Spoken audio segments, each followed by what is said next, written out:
Ada 6 hal kenapa Indonesia menjadi sasaran empuk bagi aplikator perusahaan ojek online. Mulai dari Grab, Gojek, bahkan masih banyak yang lainnya. Kok bisa sih Indonesia jadi tempat yang diserbu perusahaan ojek online dari mana-mana? Yuk kita bahas satu persatu ya. Yang pertama, penduduk Indonesia tuh banyak banget. Ini punya penduduk lebih dari 275 juta orang. Itu tuh banyak banget ya. Hampir setara gabungan beberapa negara di Eropa. Dengan jumlah sebanyak ini, ya wajar banget kalau perusahaan luar ngelirik di Indonesia.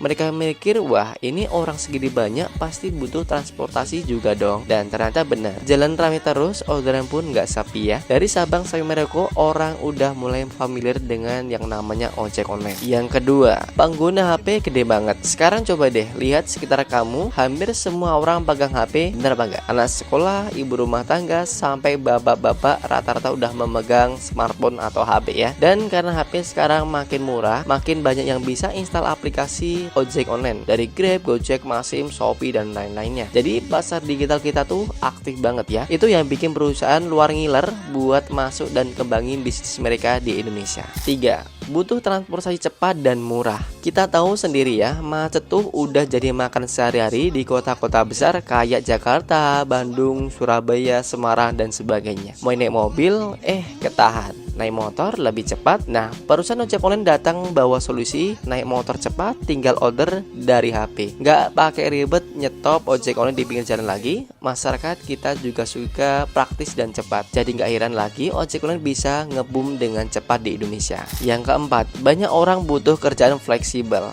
Satu hal lagi yang penting banget ya, banyak orang di Indonesia tuh yang nyari penghasilan tambahan. Gak semua orang bisa kerja 9 to 5 di kantor bro. Makanya sistem ojol yang fleksibel jadi jawabannya. Bisa nyari kapan aja, libur kapan aja. Ini yang bikin jutaan orang daftar jadi driver ojek online. Bagi perusahaan ini keuntungan banget ya. Mereka punya armada yang luas tanpa harus gaji tetap semua orang. Yang kelima, biaya operasional relatif murah. Kalau kita dibandingin sama negara maju, biaya operasional di Indonesia tuh lebih murah.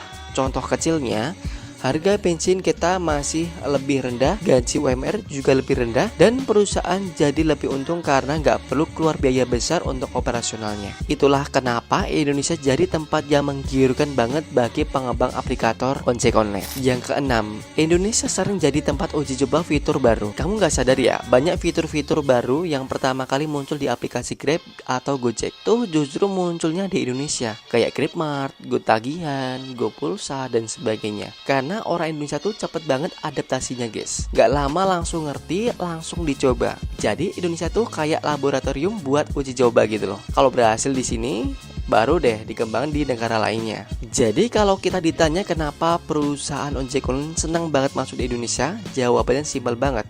Pasarnya besar, pengguna aktif banyak, kebutuhan tinggi, dan masyarakatnya terbuka sama teknologi. Bahkan bisa dibilang ekosistem transportasi digital kita tuh salah satu yang paling maju di Asia Tenggara. Nah sekarang kamu udah tahu kan, gak cuma karena kita suka naik ojek, tapi karena emang banyak faktor yang bikin Indonesia tuh cocok banget buat pengembangan berkembangnya ojek online. Kalau kamu suka bahasan kayak gini, jangan lupa klik like-nya, komen pendapat kamu, dan subscribe biar gak ketinggalan konten menarik lainnya. See you next video guys, bye bye.